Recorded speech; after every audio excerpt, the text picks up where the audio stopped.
Esto es Modelo 82, el podcast con video que hacemos con Cristian Ponce. Mi nombre es Eliana Aguilar y hoy nos acompaña Sergio Vera para hablar sobre Stephen King. El programa de hoy se llama El Caballero de Maine.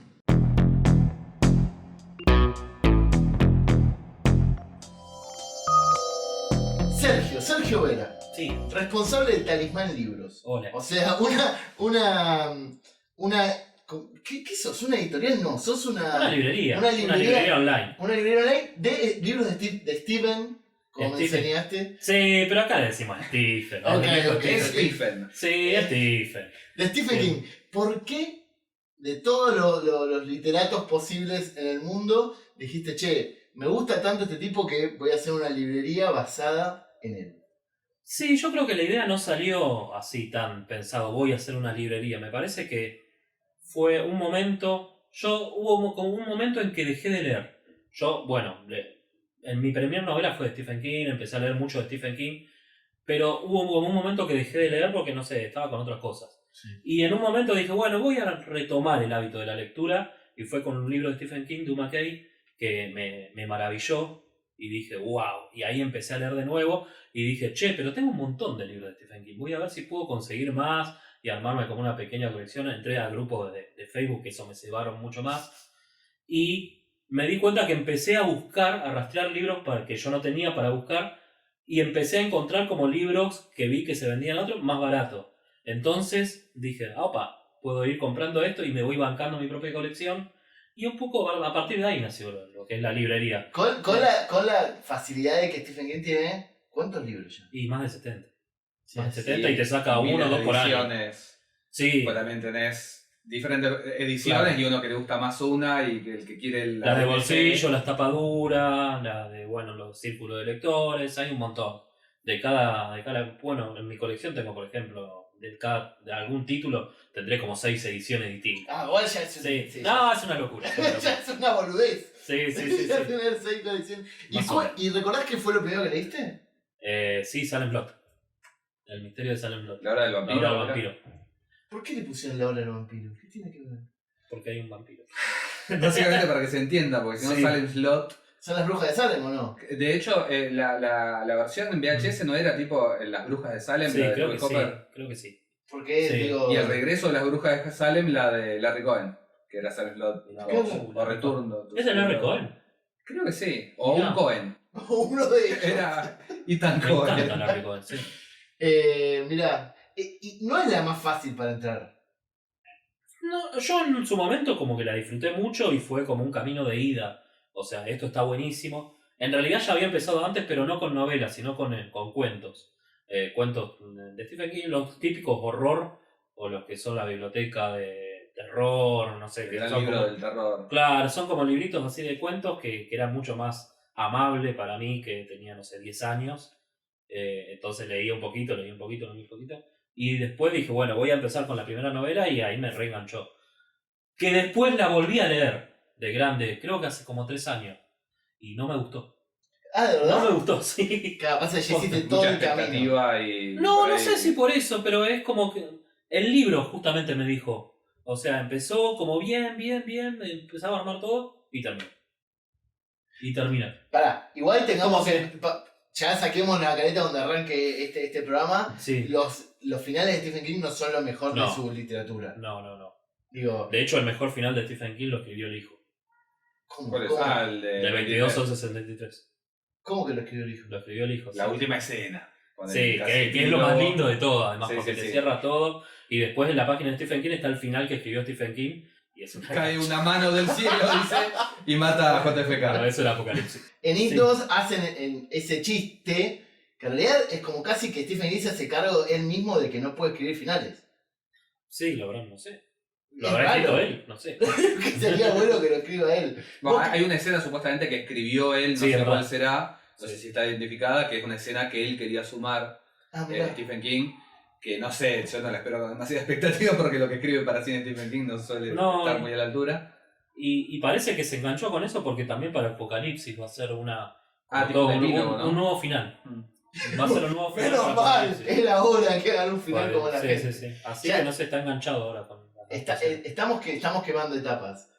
Pero de stand o Apocalipsis o lo que sea, es un libro increíble y el peor de los finales. Digo, No llegué. no tiene sentido el final.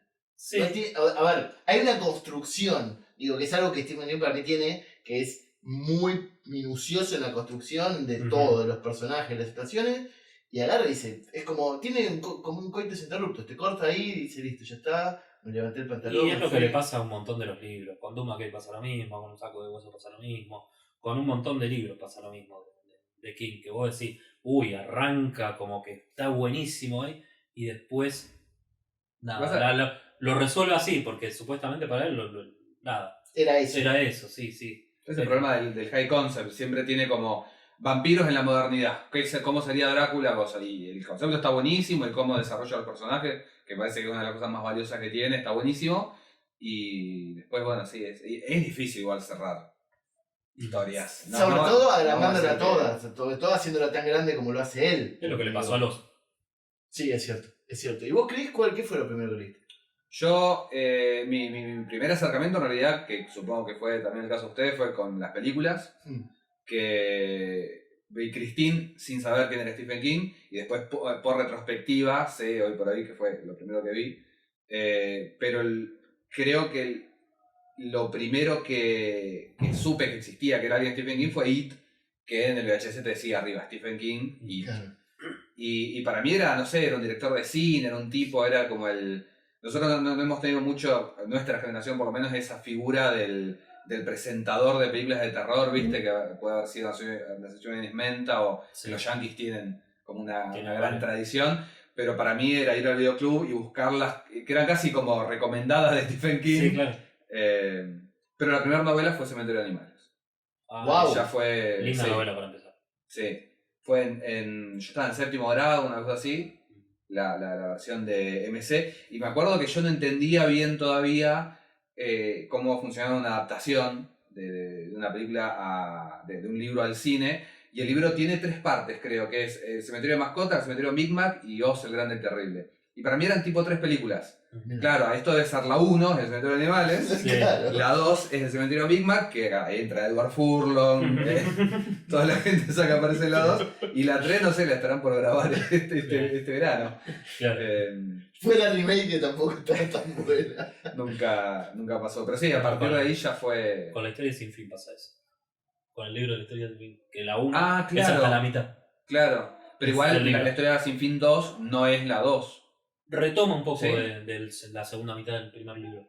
Al comienzo más. No, me sigo esto porque no lo sabía, me encanta. Digo, voy a tener que leer porque nunca lo leí. Bueno, que está buenísimo. Ahí tenés una película que no tiene final. Pero literalmente, porque la gente hace el chiste de la historia sin fin tiene final, pero en la película llega un momento que dice, y Bastian vivirá, pero eso es otra historia. Créditos.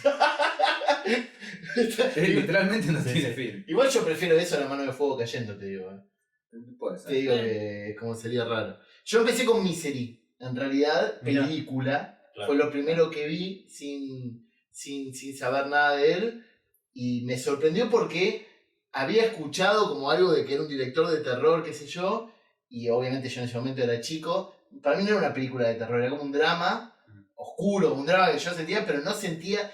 En ese momento para mí una película de terror era un tipo con un cuchillo asesinando pibes en un campamento. ¿Entendés? Era como, no sentía que era de terror. Yo no sé si es de terror mi serie, Después la sentí. ¿Te parece que te parece? Cuando la ves, yo creo que es una de esas películas que de chico no te parece una película de terror porque ahí busca a Freddy, qué sé yo. Sí. Yo la vi hace, no sé, un año y el final es terrorífico, bueno, porque ya lo ves desde el otro lado, digamos. Sí, y todo el clima que genera es de terror, digo, es como... Sí, podría ser. Es un suspenso, pero ya pasa, porque digo, es una situación de vida o muerte donde hay una persona que es como no es un asesino, pero es una persona en un lugar de poder que vuelve loco a otra, digo. Es muy difícil encontrar películas e historias de terror que no tengan hechos sobrenaturales. Es muy difícil, a veces. Bueno... ¿De Stephen King? No, en general. No, pero hay mucho, que yo todo lo que es slasher generalmente no tiene... Bueno, sí, no, pero el slasher... Yo recuerdo el juego del miedo, ponele. Yo siempre fui más del terror sobrenatural. Sí. Y vendían el juego del miedo, y fui... Era un thriller medio policíaco de... Sí. Claro. Y toda la realidad, no sé si alguna... No, porque después tiene esto de que el personaje de Jigsaw es como el tipo que juega una partida de ajedrez 40 años después de que murió y ya sabía todo lo que iba a pasar. Entonces ahí. Bueno, pero ponerle que sí. Bueno, pero eso no es tan sobrenatural, sino es como bueno. Pero es casi sobrenatural. No, es muy inteligente. No, bueno, pero digo, si hoy vendrían y harían una reinterpretación y dirían, no, en realidad el chabón tenía poderes, yo me lo creería. Es como ver Rápido y Furioso hoy que son superhéroes, digo. Ya el verosímil se fue convirtiendo tanto que ya fue. Y después, la primera novela de él que leí, yo no era de leer muchas novelas de él, fue The Stand, Apocalipsis. Arrancaste también con todo. Fue la mejor experiencia de mi vida. ¿Y Apocalipsis o La Danza de la Muerte? Apocalipsis. Había visto. Ya 91 por arriba, del rojito sería. Había, claro, la versión esa que era. Sí. Era hermosa. Comodísima de leer. Había visto, había empezado a ver en Telefe el principio de la miniserie, que la pasaron como creo en dos partes la primera vez en Telefe. No, si fue en el 97, que fue cuando pasaron pasaban capítulos de 1 hora. No, yo me acuerdo. Sí, había pasado que el tráiler del programa, me acuerdo, era toda la situación de los autos y el. Y del túnel. Pero se me fue como. Nunca se me fue de la cabeza eso. Y fue como una experiencia que dije, esto está buenísimo. Yo no conocía, después me enteró por él una vez que vino en la radio que contó que estaba todo el universo como compartido y que los personajes de Apocalipsis también tenían que ver con la Torre Oscura o qué sé yo. Sí, la ciudad más que nada aparece en la Torre Oscura. Y era como, si hubiera sabido eso en ese momento hubiese sido todavía más. Claro. Pero yo en ese momento todavía era creyente y era un flash. Era un flash, porque digo, si vos no eras fanático religioso, pero entendías que había como personajes que interpretaban y representaban alguna cosa necesaria de un pensamiento de, no sé, perdón, de un pensamiento sobre la redención o lo que sea, estaban personificados y uno entraba en el verosímil con una facilidad apabullante. Era como, realmente se aparece una tipa, yo la voy a seguir. Y el anticristo, el anticristo tiene esta figura. Y era rockero. Y era como, ¿entendés? Funcionaba todo muy bien. Y después me fue muy difícil yo no había terminado de ver la miniserie cuando leí el libro. Yo había visto la primera parte de la miniserie. Sí. Me enojé mucho con el final. Y me costó mucho. Alquilé. ¿De la miniserie o del libro? Del libro. Alquilé. Es parecido. No llega al final. Alquilé el VHS porque dije. Eran 2 VHS pesadísimos. Eran 3 horas cada uno. Pesadísimo. No me olvido nunca lo que pesaba cuando me vi en el videoclub. Y me rompió el corazón, porque dije, no, ni siquiera lo arreglaron acá, digo... No, es muy fiel la miniserie, al libro. Es muy televisiva, pero es muy fiel. Sigue funcionando igual, Yo digo, cuando ¿Es la mejor obra de Mick Garris? Sí, sin duda. Sí, sin duda. No ha hecho cosas increíbles, pero sin duda. Ya al principio, con Don King the Reaper, es como, no te lo vas a poder olvidar nunca más. Entonces, para mí funciona muy bien. Y luego... ¿Qué decepciones tuvieron con obras audiovisuales de Stephen King? ¿Obras audiovisuales? Sí. No hablemos de la película que dirigió él porque es imperdonable. Yo la única vez que la vi de chico, Maximum Overdrive, y me había re gustado. Sí, no la jugué en su momento. Como bueno, es otro. Pero no sabía ni... Después supe que era de Stephen King. Para mí era de Emilio Esteves. No, claro.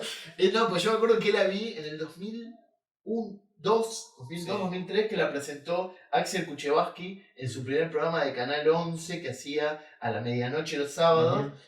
Y la primera película era la única película que dirigió Stephen King. Y el chabón hacía la presentación como que era un hecho que iba a estar bueno. Y era como, ¿por qué no me decís la verdad? Que voy a ver una verga. Bueno, es como el tráiler de la película, es increíble. Que está Stephen King mirando a cámara y te dice, hasta ahora hicieron muchas películas sobre mi obra. Es hora de que alguien lo haga bien. Se pone medio bizcocho. Sí. No, pero después hay un montón que como siento que nos estafaron. Polémico lo que voy a decir. A ver. Pero a mí me decepcionó mucho cuando la vi Christine, de John Carpenter. Justo había leído el libro y tiene muchos cambios la película para mí. Es muy distinta. Yo me había encariñado mucho con los personajes y no los vi a los personajes en la película. Yo no leí el libro. Sí me gustaba todo el efecto de cómo se recomponía el auto, pero es más, te diría que de Carpenter es una de las que menos me gusta, si no es la que menos me gusta. ¿A vos es la que más te gusta, Chris? No sé si es la que más me gusta, pero me gusta mucho y me gusta más la película que el libro. El libro se me hizo largo, porque es muy raro, ¿viste? Yo me enamoré en la primera página del libro, pero creo que fue el único que ya en la primera página digo, uy, está buenísimo. Y me enganché. A mí me costó mucho que esto de que cambia de voz, digamos, sí. Está dividido en 3 partes, y uno te lo cuenta Arnie, el otro Dennis, y el otro Lig, ¿es la chica? Sí, la novia de la otra, la que no es Christine. A mí como película me encanta, igual entiendo como que es como muy chiquita y es como que pasa un par de cosas y se termina, claro. Pero realizativamente me encanta. Sí, puede ser. Yo la vi cuando lo leí al libro, que habré tenido 12 años, 11 años. ¿No lo volviste a ver? No lo volví a ver ni no lo volví a leer, pero me acuerdo mucho la sensación de justo haber terminado de leer y ver la película re emocionado y decir, esto no es lo que leí. Claro, igual las primeras decepciones. Pasa en todos los libros eso. Sí. Pasa. ¿Cómo se llamaba la de los animales? La de la nieve, que el libro tenía la tapa azul. ¿El Cazador de Sueños? Cazador de Sueños. Leí el libro en un momento que estaba de saldo y me había re gustado, me parecía como hiper interesante. Es cortito, es muy boludo, pero es divertido. No es tan corto, ¿eh? No es tan corto. Sí, no. Estamos hablando de Stan, por ahí es la mitad de... Claro, pues yo de vuelta pongo todo en relación a Stan. Pero dije, me encontré con la adaptación y dije, no. La primera parte de la adaptación es muy está parecida. buena. Pasa lo mismo con el libro, la primera parte del libro no está tan mal. Y después llegan los militares y se va todo el desastre el libro para mí. Y la película también. Y el final hubo que lo cambiaron, pero son los dos malos, me parece. Sí, los dos a la final. Estoy de acuerdo. Y con el tema de The Shining, ¿qué opiniones tienen? Yo lo vi en la polémica, ¿viste? Yo quiero tirar la decepción, si se puede, si todavía hay espacio. Sí. Mi gran decepción es Corazones en Atlántida. Sí, totalmente. Que el libro es un libro que te enamorás y después hicieron esto, no puede ser. Están los malos, son los que ponen chaquetas amarillas y creo que están con chaqueta negra encima. Es el FBI, no así, le sacaron. Sí. Pues también es una. Está muy vinculado a la Torre Oscura. Son 5 novelas cortas y la película adapta 1.5, ponele. Okay. Y la hace mucho menos turbia. Porque yo me acuerdo, una de las cosas que más me impactó de Corazones en Atlántida es el momento que está el pibito ¿cómo se llamaba? No me acuerdo cómo se llama, el protagonista. Sí. Que es Anton Yelchin en la película. Y te dice tipo, salió del cine y se chocó contra un policía sin querer. ¿El que murió? Claro. El ruso. Está Trek. Claro. Mira. El de Chekhov. Se choca con un policía y dice, no ibas a... No, en ese momento no sabía que ese policía lo iba a meter preso. Sí. Dentro de 2 años, la primera vez que lo metieron preso, qué sé yo, y era una re inocente, no sé, ya, es una cosa que después leyendo Stephen King lo hace mucho, claro. Esto de adelantarte, que es ver todo al carajo. Y en la película no pasa eso. Y en la película es todo como muy... Está Anthony Hopkins ya sin ganas de actuar, totalmente, sí. Está en... No, es espantosa la película. Yo creo que nunca la vi. Es muy mala, muy mala. Yo no sé si es tan mala, pero después de leer el libro me... Es que el libro es muy bueno. Te encariñas mucho con el libro es increíble. Carol, me acuerdo así el nombre de ella, porque después ella se repite en otra de las historias. No, Carol Danvers es Miss Marvel. La capitana Marvel es Carol Danvers. Cualquiera. Pero es una cosa que Disney ya se los metió en la cabeza tanto, boludo. Pero es Carol algo. Y a ella la conocemos de chiquita, en la historia esta que es, en realidad, Ampones de Chaquetas Amarillas, y Corazones en la Atlántida, que es otra novela que no está adaptada en la película. Ya es universitaria y te enamorás. Sí. Completamente. Igual siento, no la vi la película porque primero que estaba Anthony Hopkins con una cara que dije, esto no me está vendiendo nada. También el nombre es raro. Nostalgia del pasado. Pero no era, gracias, era, sí. ¿Entendés? No era un nombre que me diga, che, qué ganas de leer esto de Stephen King. Digo, no es. Bueno, The Shining. Opiniones.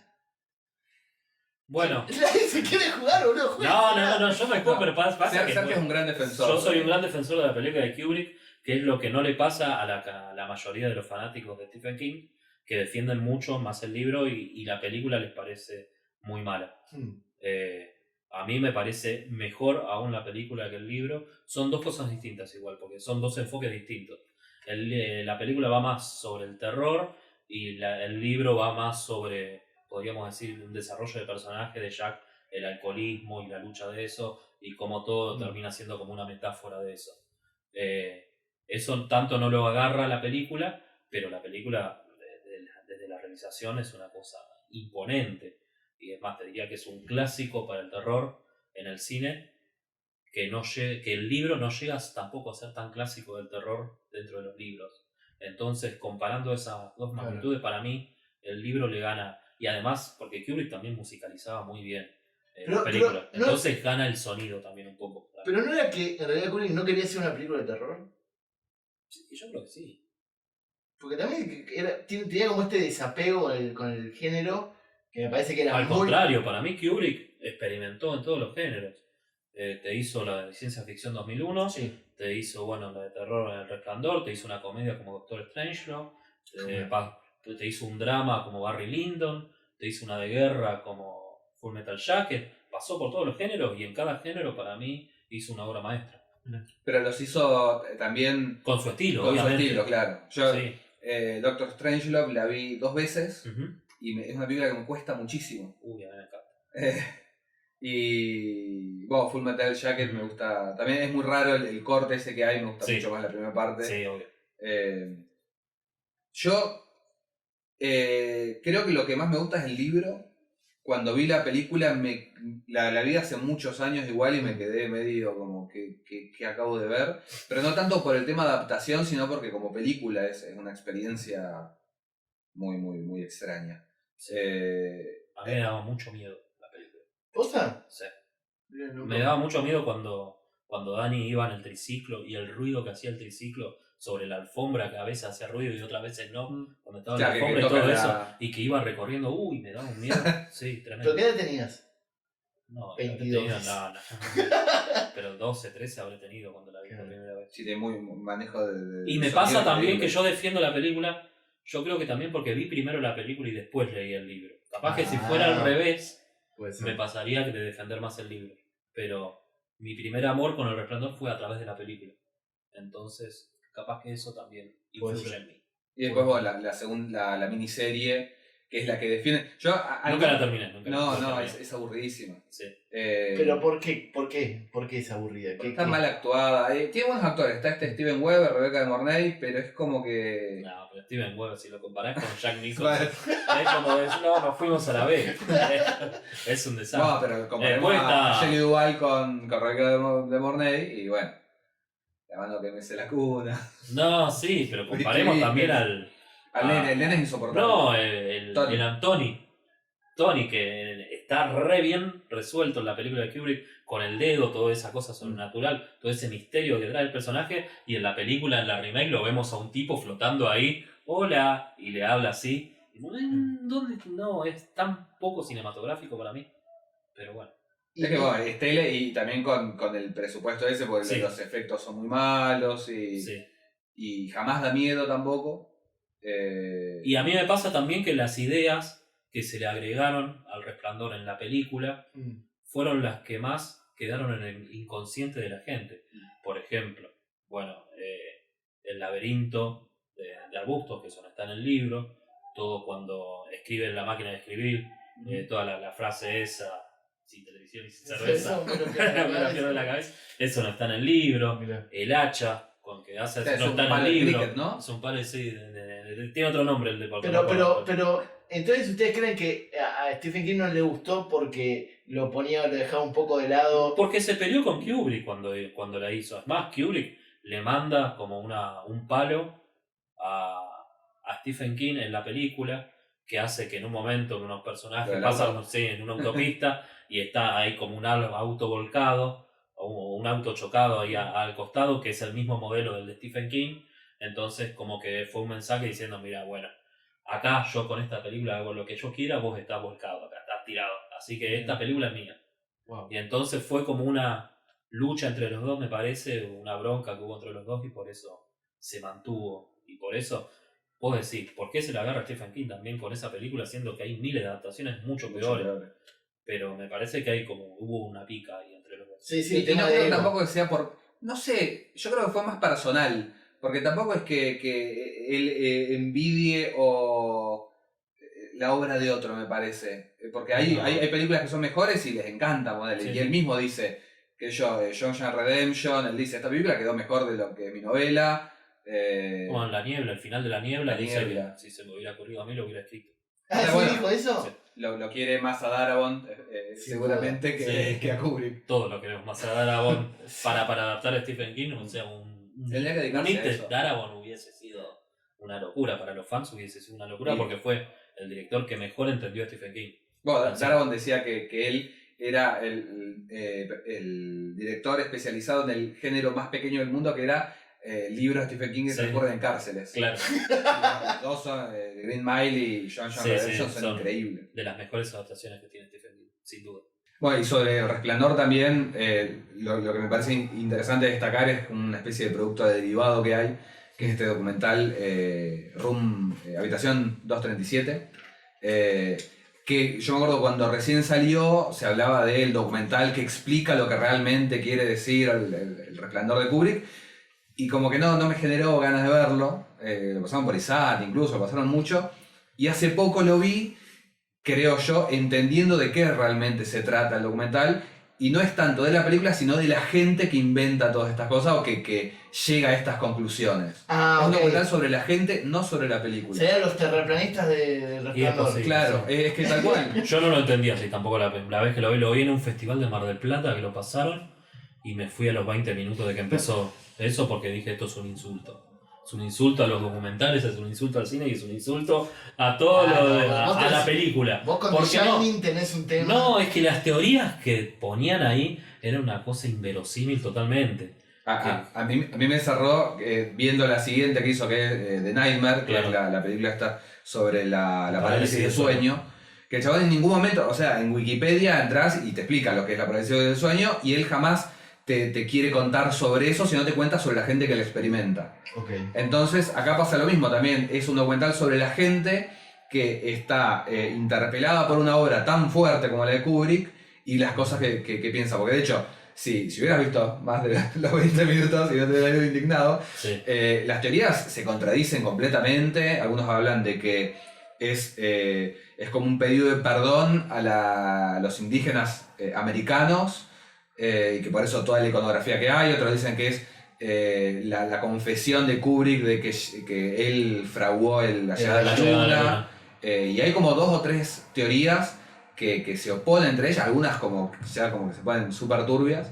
Y me parece interesante, más que por El Resplandor, más que por ver cómo una obra, y que está relacionada con Stephen King, impacta tanto en la gente que puede provocar ese tipo de ideas.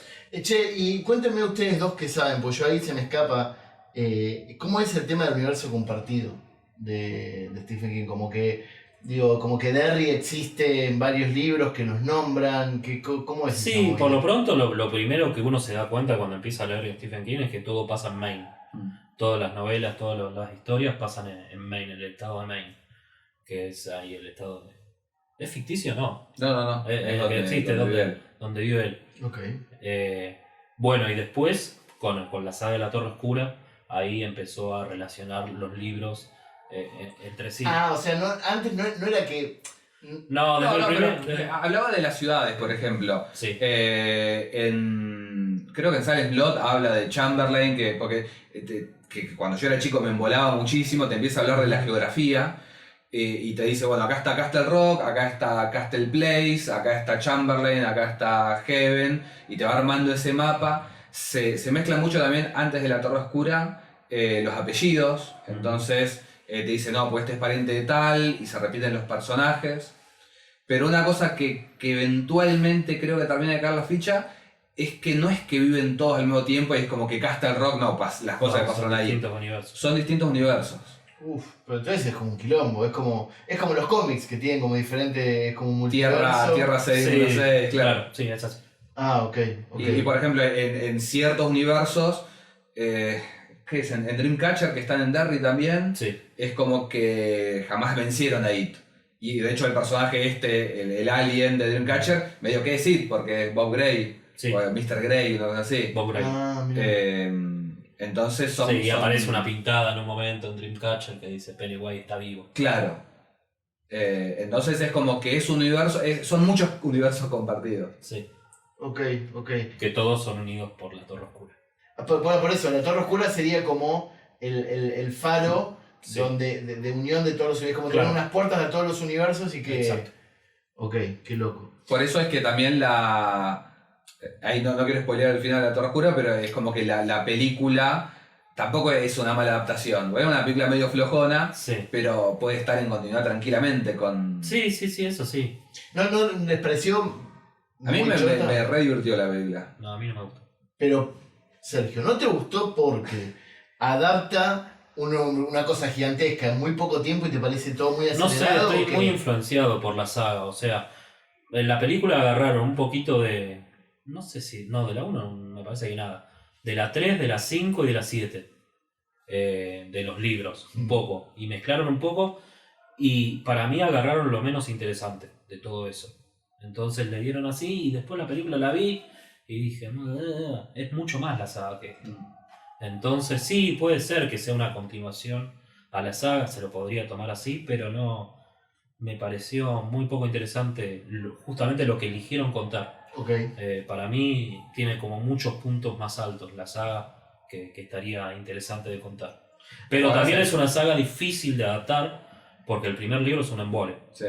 Entonces, claro, ¿cómo le empezás? Pero el primer libro no es la primera parte de la historia, ¿no? No es sí, es la primera parte. Pasa que King no lo escribió en su momento como una novela, sino es más o menos como un ensayo el primer libro. Y lo publicó. Y después se cebó y siguió la saga, pero a partir del segundo es cuando viene toda la acción y el cachengue y los personajes ya establecidos.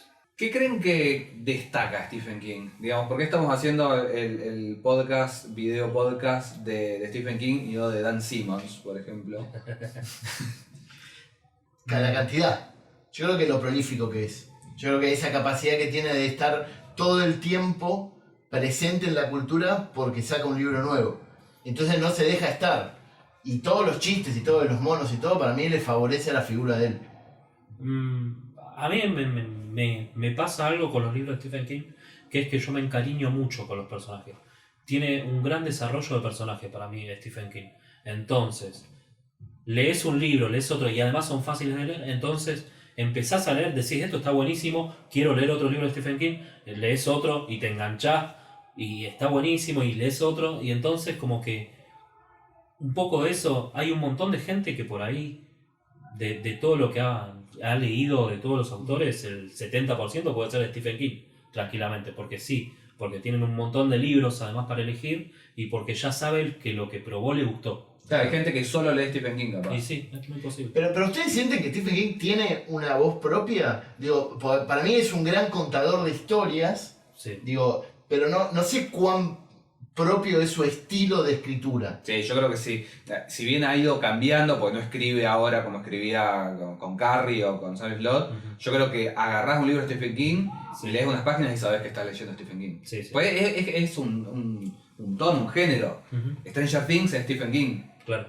Por lo menos la primera temporada. No, y hay temáticas que además repite Stephen King en sus libros. Hay un montón de libros, por ejemplo, que se trata de...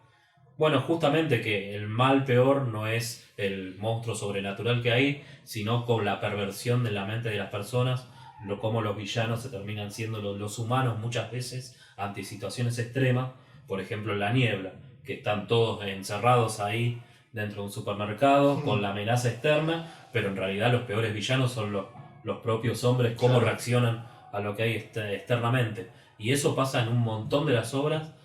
Yo te diría que es un tema bastante recurrente en las obras de Stephen King y está buenísimo. Hay un montón, justamente un montón de las historias pasan en pueblitos en donde también pasa lo mismo. El pueblito chico e infierno grande. Entonces... Y ahora que me dicen eso estoy pensando, ¿no? Ya que estamos limando, que es... También tiene una cosa de que la magia o lo que sea fantástico siempre está arraigado también a la cosa más extraterrestre, ¿no? Porque no sé si extraterrestre, más como cósmica. Como que no escapa,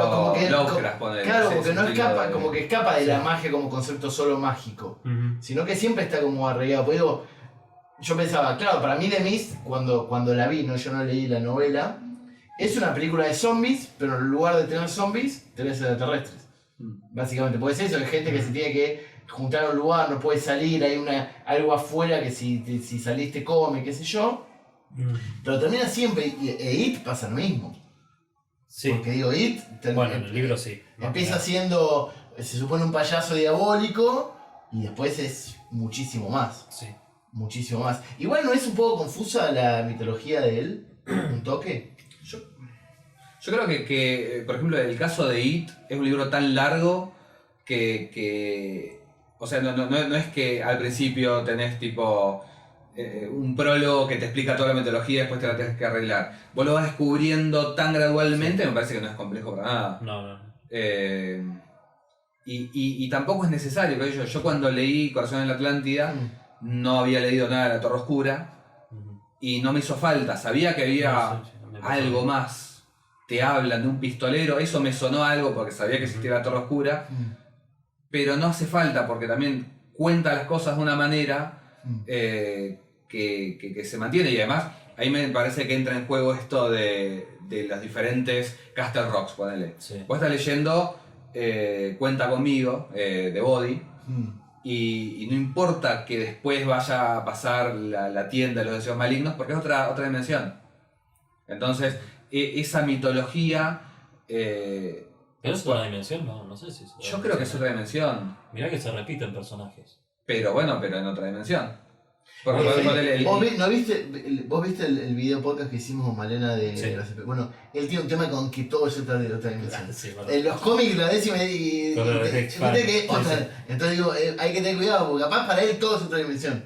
Otras realidades, llamemos. A mí me parece que las que están en Castle Rock tienen relación y pasan en el mismo universo, porque muchas veces dicen, aparece, qué sé yo, alguien leyendo un diario y lee la historia sobre un perro San Bernardo que mató a personas, entonces pasan el mismo, sí.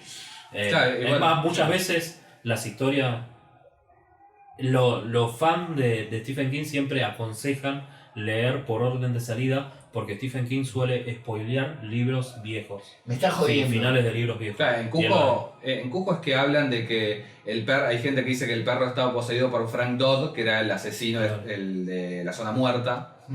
Y es como... Sí. Por ahí en esos libros más viejos hay más relación. Si llega a ese nivel de conspiración de creer que están relacionados así, digo, el perro, yo me acuerdo del pico, lo muerde un murciélago. Es que no, rabia. Te hablan de lo que piensa la gente, porque son dos casos re importantes que un caso del Castle Rock, el perro y el asesino, y bueno, como la gente flashea también dentro de la novela. Pero sí está... Ok. O sea, no es algo que los fanáticos que leen construyen, sino que está implícito en la novela. No, ya te lo cuenta Stephen King, sí, te lo cuenta. Pero suele spoilear, por ejemplo, en el libro Un saco de huesos te spoilean un poco el final de Insomnia. Porque encuentran al personaje ese y después el tipo recuerda, me acuerdo que ese personaje, cómo terminó. Y yo no había leído Insomnia y dije, claro. Pero sí, claro. Pasa eso, pasa que mucho con Stephen King que vincula personajes. Es más, en It aparece un personaje del Resplandor, que es Dick Halloran, el negro. Bueno, pero mira, acá tengo una... Justamente que hablabas de It. Sí. It y Ojo de Fuego tienen un mismo personaje, pero que It muere, y en Ojo de Fuego es un científico sádico que es me sale Helen Lotter, pero no, ese es el director de básquet, que es el loquito, el de la heladera, el que tiene los bichos muertos. Hofstetter, algo así. Hofstetter, ahí está. Sí. Que es el loquito de Bloodline, creo. ¿Y aparece el hombre? En Ojos de Fuego. Mirá, no me acuerdo. Es uno de los científicos que en la película creo que también se llama, pero mezclaron a dos de los científicos. Pero toman el mismo nombre, pero distinta realidad. Claro, pero que podría ser el mismo personaje, porque si no... Es un personaje que es un sádico y es muy extraño en Ojos de Fuego. Puede ser que sean dos tipos que se llaman como Juan Pérez acá. Pero tiene mismas características. Sí. Bueno, pasa lo mismo en estos dos libros que publicó King, uno como King y el otro como Batman, que son Posesión y Desesperación, que son como libros espejos, supuestamente dicen, que pasan en distintas realidades con los mismos personajes, pero capaz que en un libro un personaje tiene 12 años y en el otro libro tiene 36, pero están en el mismo presente. Entonces toma como... Y algunos mueren en algunos. Claro, otros... y toma como bastante referencia, tiene como bastante chistes internos entre uno y otro, pero pasan en distintas dimensiones. ¿Pero por qué lo editó con otro nombre? Bueno, porque Stephen King tenía el seudónimo de Richard Bachman, que lo usaba en su momento porque no le permitían publicar más de un libro por año, la editorial, entonces el tipo tenía mucho para escribir escribía y lanzaba con otro nombre, hasta que en un momento se dieron cuenta y ahí ya, bueno, terminó Richard Bachman, le hicieron un funeral y todo. Es como Spielberg con Poltergeist, ponele. Claro. Que el seudónimo de Spielberg fue Tommy Hopper. Todos sabemos que Tom Hopper nunca existió. Sí, y bueno, esto que decían que había muerto de cáncer de seudónimo. Sí. Richard Bachman, que después la experiencia esta, porque a él creo que el que lo descubre era un tipo que laburaba en la librería o algo así, que se dio cuenta de que si bien las cosas de Richard Bachman eran como más crudas, más sangrientas, igual era tenía muy lo que decía del estilo parecido. Era no del estilo estilo, pero, de hecho, Misery iba a ser de Richard Bachman, pero para cuando se edita ya se había develado todo esto. Y lo que escribe Stephen King es La mitad siniestra, que también es de un escritor, como el 90% de la novela de King, que su seudónimo cobra vida. Claro. Y vuelve medio ahí como... que en realidad era como un fetus. Están muy interesantes las novelas de Bachman porque son como más experimentales. Tiene como más lugar para experimentar cosas. Entonces, o sea definitivamente el tipo tiene una pulsión por escribir, no es que... No, el tipo sí, fue llamado... El tipo piensa que es un elegido para escribir, que más, todo fluye de alguien a través de él y él no tiene mucho que ver, salvo es como un secretario de una fuerza mayor. Solamente él se limita a escribir. ¿Pero esto pasó después del accidente o No, o de siempre. Pasa que bueno, yo creo que a él siempre le gustó escribir. Sí. Y le gustaba tanto escribir que todo el tema de adicciones que tiene y eso, yo creo que más que por un goce personal era porque le permitía escribir el doble. Claro. Que él dice que Cujo no se acuerda de haberlo escrito. No se acuerda de haberlo escrito. Ah, estaba como un rush de estaba muy alcohólico en su cocaína. momento. Mientras escribo dice que los recuerdos que tiene es de tener la nariz como papel higiénico y las orejas todo cayendo sangre mientras escribe. No sé, el tema de las orejas me deja perplejo, pero él lo describe, así que no sé cómo... Ah, pero yo no lo sabía, eso no lo conocía, digo, es una locura absoluta. Lo que sí pasa después del accidente es que empieza a querer cerrar las cosas. Y ahí es cuando cierra La Torre Oscura, que creo que iban 4 volúmenes, y de una en un par de años escribió 4 más y... Sí, es como que escribió el doble de lo que ya había escrito. Sí, libros mucho más largos de lo que eran los originales también. Como para cerrar, estamos acá reunidos grabando algo alrededor de Stephen King. Sí, un fogón. este fogón imaginario. Sí. ¿Qué significa para ustedes Stephen King? Una tertulia. Esta es una tertulia sobre Stephen. Mira. ¿Qué significa para ustedes? Porque algo tiene que significar para que estemos los tres acá reunidos. Sí, yo creo que, bueno, es bastante importante en mi vida.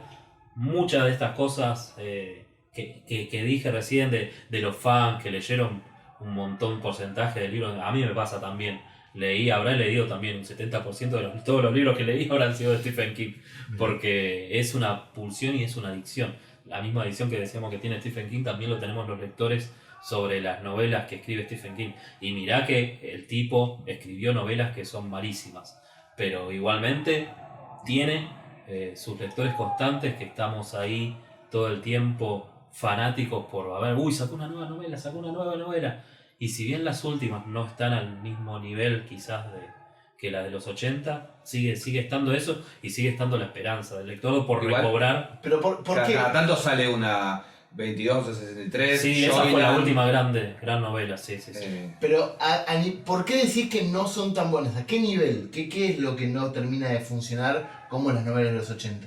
Y yo creo que desde el accidente, desde 2001 por ahí, que las novelas ya fueron bastante más repetitivas en cuanto a estructuras.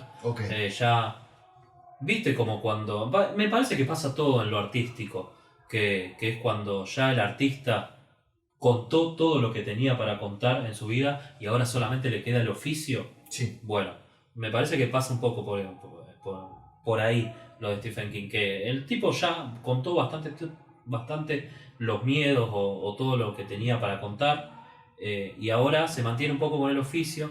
Vos decías recién de 22-11-63, pero 22-11-63 es un libro que lo empezó a escribir en los 80s y estaba como muy vinculado todavía, era muy cercano a lo de JFK, entonces lo frizó hasta más o menos 20 años después, que lo terminó, lo arregló un poco y lo terminó.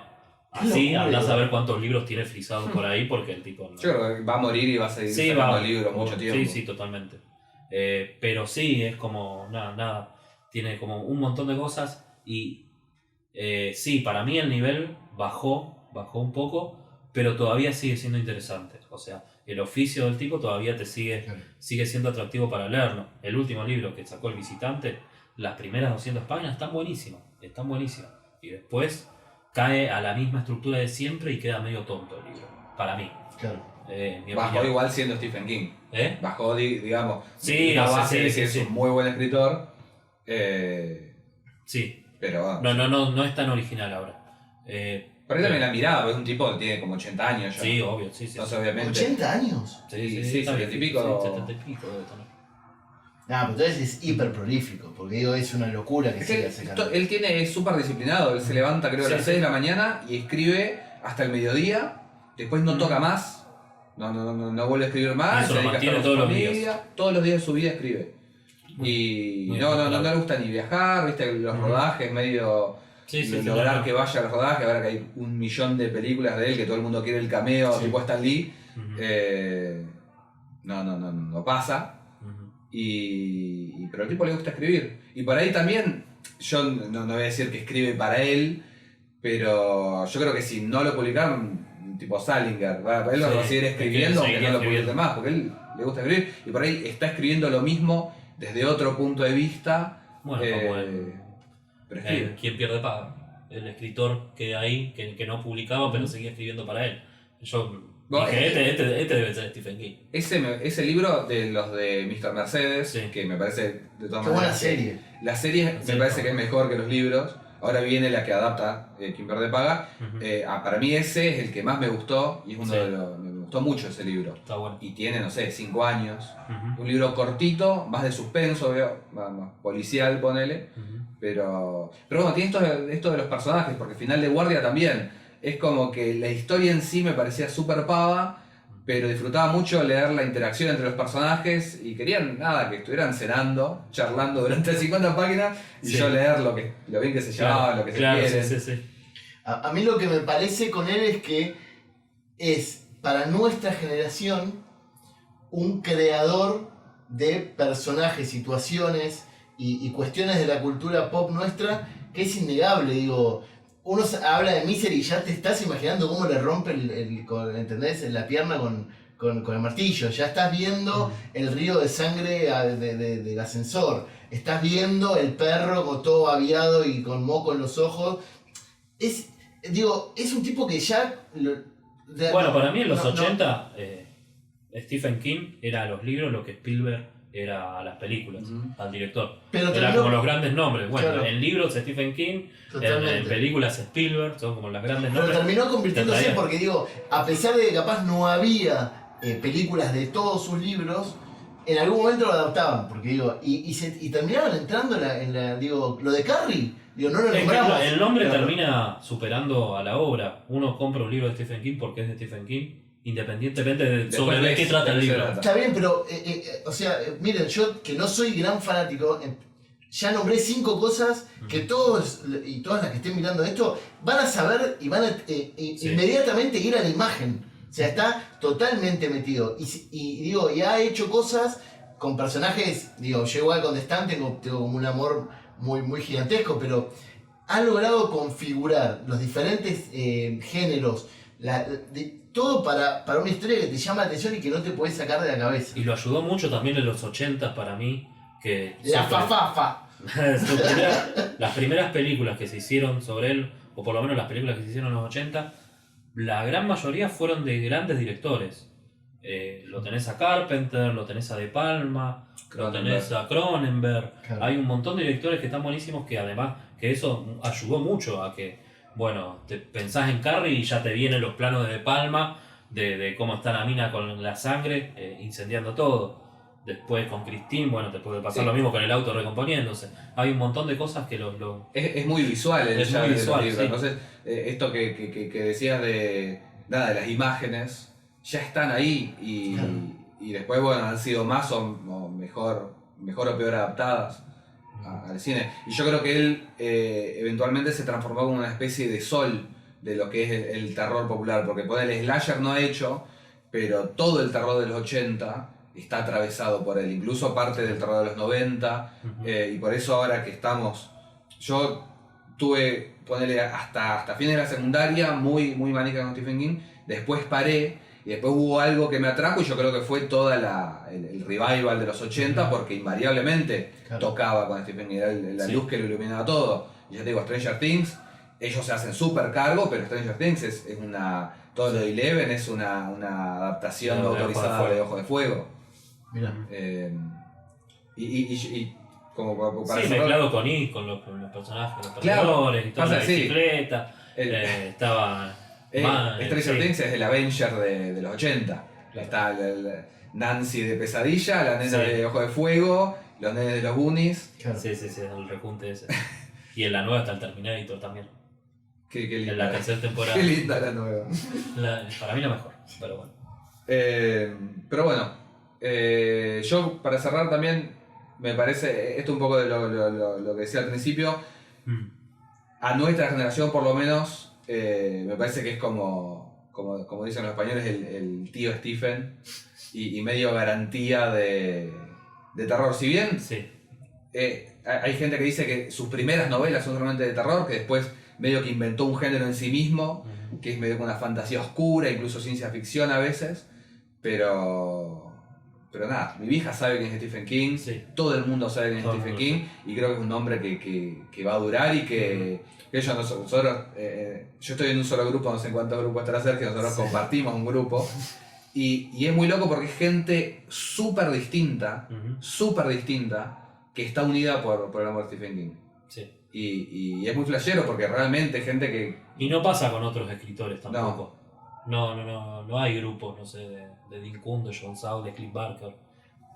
No hay. Por ahí me imagino que si hubiera uno de Cliff Barker serían más parecidas las personas entre sí. Es más dicho, es más dicho. Y si tuviesen que elegir una película y un libro, los preferidos, ¿cuál sería? Es complicado. Bueno, libro It. No soy original para nada. Pero es mi libro favorito. Y película. ¿Vos querés? Pues déjame que pienses. El libro sería It también, que es mi libro favorito del mundo. Me parece increíble. Es un libro que empecé a leer a los 12 años cuando tenía la edad de los perdedores, y cuando de pronto te contaban la historia de la esposa de Stan Uris durante 20 páginas y te querías matar porque la historia de una mina de 30 años, ahí creo que lo dejé, y cuando lo leí y tenía la edad de los perdedores adultos, me volvió loco, pues ya como que tenía las dos perspectivas de alguna manera. Es un libro que es tan largo que te gana por cansancio, y cuando se separan ellos al final te estás separando vos también. Es increíble. Al final te deja muy mal. Y en película, si bien no es la mejor adaptación de Stephen King, pero creo que Christine. Quizás porque fue la primera que vi, pero creo que está entre Christine o La Zona Muerta. Mira, La Zona Muerta no la nombramos casi, nos vamos un poquito en relación. Yo pondría Apocalipsis libro y The Mist como película. Soy amante del cine, vos lo sabés, del cine apocalíptico y del cine de zombies. Y hacía mucho tiempo que no la pasaba tan bien como con esa película. También tan mal.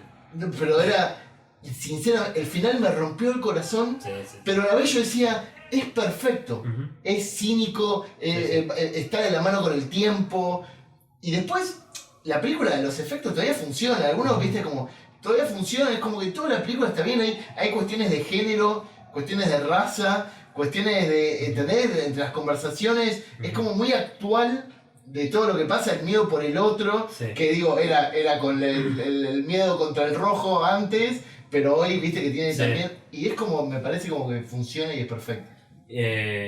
La película, que más o menos lo pensé, sí, para mí es la mejor adaptación que yo vi de un libro de Stephen King, que es La Milla Verde. Para mí es realmente muy bien. Cuando lo vi, dije, es el libro, no puede estar mejor adaptado que esto. Para mí sí, yo me quedo con La Milla Verde. De todas las películas que vi, es la que mejor representa, me parece, a Stephen King, siendo que hay otras películas que también me gustan y todo, y Telefilm también, que en su momento me sorprendieron, La tormenta del siglo, por ejemplo, me encanta. Es un telefilm que me encanta. Bueno, pero ese final es tan que la pasé mal. No llegué a pasarla mal bien. Sí. Porque viste que si uno tiene también conciencias sociales, como que te da mucha bronca, que es ¿por qué? ¿Por qué estás dejando que pase esto? ¿Por qué nadie reacciona? Y es como te saca la cabeza. Muy bien está ese final. Y hay otro telefilm que también que es conocido como quizás el que tiene los peores efectos especiales de la historia del cine. Los Langoliers. Que a mí me parece buenísima la película. Los efectos sí son malísimos al final, pero la película me parece muy buena. Bueno, yo creo que después que vean y escuchen esto, se van a llevar una lista de cosas para ver. Y creo que ni tocamos, creo que hablamos de 20 cosas de él. Ni raspamos la superficie. Hay tanto para decir, sí. Pero bueno, Talismán Libros. Talismán Libros, sí. ¿Cómo lo encuentran? En Facebook o en Instagram ponen Talismán Libros y ya está, ya lo encontré. Y vos le vas a dar, no solo le vas a vender los libros, sino que les vas a dar un señalador así que pueden elegirlo entre varios modelitos. Que nada, es una hermosura. Así que. Bueno, muchas gracias por venir, Sergio. No, muchas gracias a ustedes.